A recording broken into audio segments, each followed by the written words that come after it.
We'll go with you on your then. Alright, so upon killing John Dar, you get the first of 3 followers, and here you get to choose whether or not you want to keep the Templar.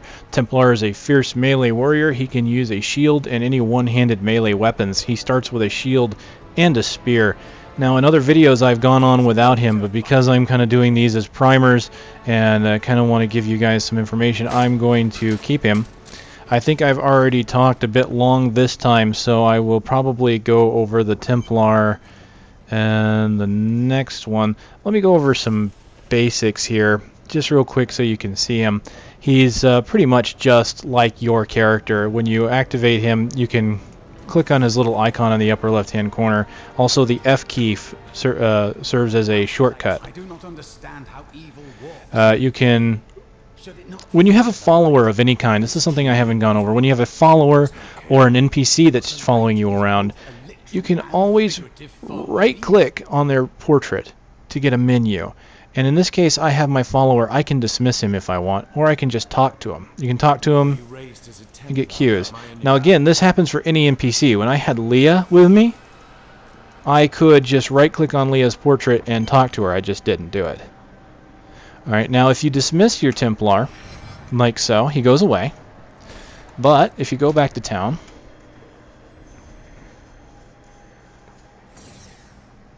there he is, like a good little doggy, waiting for you. You can talk to him, you can work on his inventory even though he's not in my party, and so you can do that for other followers as well. You get a total of 3 different followers. I can click hire, which that's kind of a misnomer because you're not really hiring him. It does not cost you gold. It's not like Diablo 2. Followers don't cost you. You click hire, and basically he just follows you around again. So that's how NPCs and followers work in general for following you around. Again, I'll go over him in more detail next time. As you can see here, he's got his own skill tree. The first level is unlocked at 5, I believe. As you can see, he's already 8, so you should always be able to pick one at the beginning. Next skill is at 10, 15, and 20. Templars and basically the followers in general, unlike you don't have an elective mode for the Templar. So even though I've got these 2 skills like heal and intervene, I can't just move one of these down to the next tier if I want it. I have to pick one or the other for this skill tier. And I'll go over those. I'll just go over here now since I've only got one.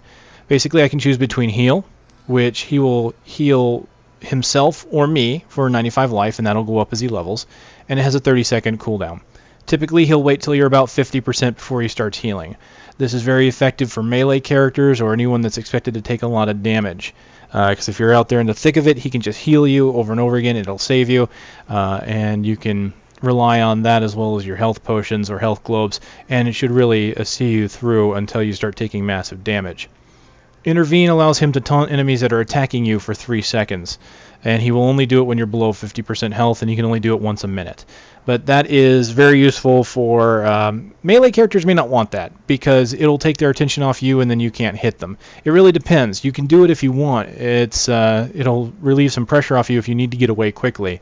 I see this more useful for ranged characters such as the Demon Hunter, and for that reason is why I will usually pick it. As you can see here, it'll ask you, are you sure you want to pick it? You hit OK. The other one becomes unavailable. And what you can do, if you want that back, you can right-click on him and retrain him. It used to cost gold. It no longer does. It is free. Also, you used to only be able to do it in town. You can now do it anywhere. Just click on retrain and pick another skill. At level 18, you will be able to get a class-specific item for the Templar. At this point, of course, we can't get that high, so we don't really know what they are. There's usually books, but we don't know what kind of benefits they give because the online site has not been updated. Okay, so you can give him a primary weapon. Again, remember he can only use one-handed weapons, a shield. He can wear neck pieces and 2 rings. So everyone's going to be a little bit different. And since I've already gone over all that, just go into the details. So much for going over him next time, right? It happens. Okay, same thing as you. Has primary attributes such as strength, dexterity, intelligence, vitality. Now here's the thing. Primary attributes for followers are multiplied by 2.5. So they get 2.5 times the strength of primary attributes. The reason for this is that followers actually get a very small amount of damage buff from a weapon. So if you give him, if I like gave him 100 weapon damage, 100 DPS weapon, he would not do 100 DPS. He intentionally does less damage.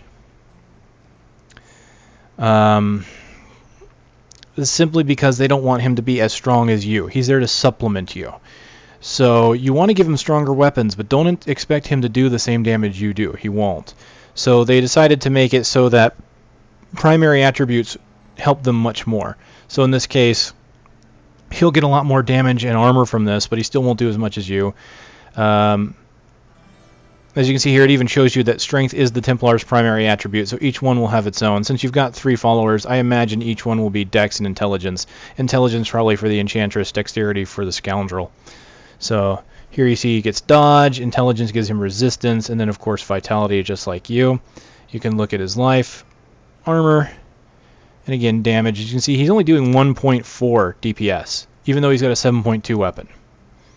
So it's a certain percentage. I haven't done the math. I won't go into it just now because I'm trying not to spend up too much time here, but that's yeah, like I said, that's a very small percentage compared to what he could do. And everything, this details screen is just like yours. You can break down what he gets from all items. Damage increases, attacks per second, critical hit, critical damage, blocks, and resistances. The interesting thing here is that Gold Find and Magic Find on a follower. This is what's different. Gold Find and Magic Find on a follower also enhances your own Gold and Magic Find. So anything he kills should have automatically a certain amount of Gold and Magic Find. It's not going to be, I don't believe it matches exactly. I don't think I have anything with, okay, let's say, no, that's boots. Hold on. I need a weapon or an offhand, and I don't have anything he can use. Okay, that's a shame.